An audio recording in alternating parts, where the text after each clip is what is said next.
მამუკა მდინარაძე გაუშვა ივანიშვილმა, რადგან მას დაუმტკიცეს საერთო კორუფციული ყულაბიდან ფულის მოპარვა და ირაკლი კობახიძის პროტექციამ ვერ უშველა.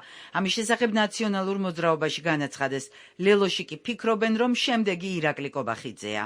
უწუხრებული ვარ მისი წასვლით და არ ვიცი რა ბედიელის დაუბლებულ რეგიონებს. ნამდვილად შემაშფოთებელია, რომ ჩვენი ქართული რეგიონები დარჩა ესეთი ხვაწმოსილი პატრონის გარეშე, როგორც იყო პატრონი მდინარაძე მთელი ამ ერთი კვირის განმავლობაში, რაც მან ამ პოსტზე იმსახურა და მაქვს ერთ-ერთი კითხვა, წაიღებს თუ არა იმ ჩინმედლებს თან. ჩვენ ვხედავთ ვირთხების ბოლის გაგრძელებას, ეს არის სუსტი, ჩამოშლილი რეჟიმის პირდაპირ და მკაფიო დადასტურება.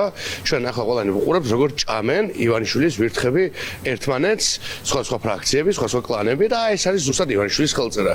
ის სხვა ვირთხებს დააჭვენებს ერთმანეთს ბოლომდე, სანამ ყველას ერთად ჩარეცხავს და თუ საჭირო გახდა გამოცვლის. მე ღრმად ვარ დაწვეული შემდეგი აი ვირთხების რბოლაში და ვირთხების მიერ ერთმანეთის დაჭვაში. შემდეგი არის ირაკლი კობახიძე, როგორც მომავალი მსხვერპლი ვამპირი ივანიშვილისა, რომელიც მინდა კონცეფტს ესწოდეთ აბსოლუტურად ყველა მათგანს ისევე შეჭამს და გამოხრავს, როგორც აი თავისი პაჟი და პაიკი ღარიბაშვილი.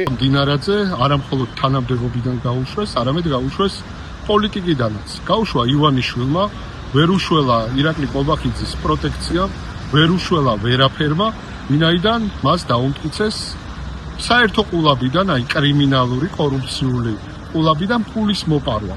კრიპტოანგარიშებზე ფულის გადარიცხვა, ასე ვრცელდება ინფორმაცია კოცებში და კი, ეს არის კრიმინალური რეჟიმი, ეს არის კორუფციული კრიმინალური დაჯგუფება, რომელიც მხოლოდ და მხოლოდ ქართველმა ხალხმა დიდი ერთიანობით უნდა დაასრულოს ამ ქვეყანაში. არც მამუკა მდინარაძე, არც ირაკლი ღარიბაშვილი არაფერს არ წარმოადგენს. თავარი ამ პირამიდის წვერს წარმოადგენს ბიძინა ივანიშვილი და მისი პოლიტიკური კრიმინალური დაჯგუფება ქართული ოცნება.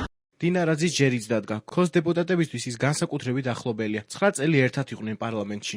ჩვეულებრივი დეპუტატთაგანი იყო, მაგრამ მას მერე რაც გასუსტა, განსაკუთრებული აურა შეიძინა. განსაკუთრებით ღარიბაშვილისა და ლილუაშვილის დაკავების გამო. მერე რა რომ ეს ივანიშვილის ნება იყო. აღსრულებასაც დიდი გამბედაობა სჭირდება, რადგან ქოცებში საყოველთაო ზიზღი გამოიწვია. მალე დინარაძის ჯერის დადგება. რომელიმე მათიკაშვილი ან ოხანაშვილი პირველი გაუქანებს ქვას. თუ ამის სიგნალს იმ ბრძენი კაცისგან მიიღებენ. ნამდვილად კომიკურია მდინარაძის ფიგურა და მისი პოლიტიკური მოღვაწეობაც, მაგრამ მთავარი ის არის, რომ უმძიმეს კრიზისშია ქართული ოცნება.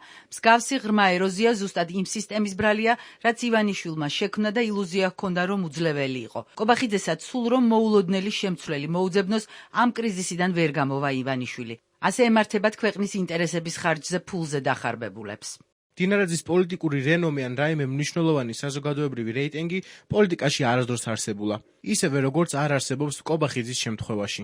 ამის მიზეზის მარტივია. მას არასდროს ჰქონია დამოუკიდებელი პოლიტიკური გადაწყვეტილებების მიღების არც რეალური უნარი და არც შესაბამისი პოლიტიკური რესურსი. იყო მხოლოდ ივანიშვილის ინტერესებში მქონე სისტემის ერთ-ერთი მოსამსახურე პერსონალი, რომელმაც დროთა განმავლობაში დაიჯერა, რომ თავადაც დამოუკიდებელ რაიმე ფიგურას წარმოადგენდა. სწორედ ამ ილუზიამ განსაზღვრა მისი დღევანდელი მდგომარეობაც. გააგდეს დამამცირებლად არსაიდან მოსული არსად. ზუსტად იგივე ბედიელის მის გარშემომყოფებსაც. პრინციპში მინისტრთა კაბინეტი ციხეში შეიძლება ჩამოყალიბდეს. რა მნიშვნელობა აქვს, რომელ შენობაში იჯდებიან პატიმრები?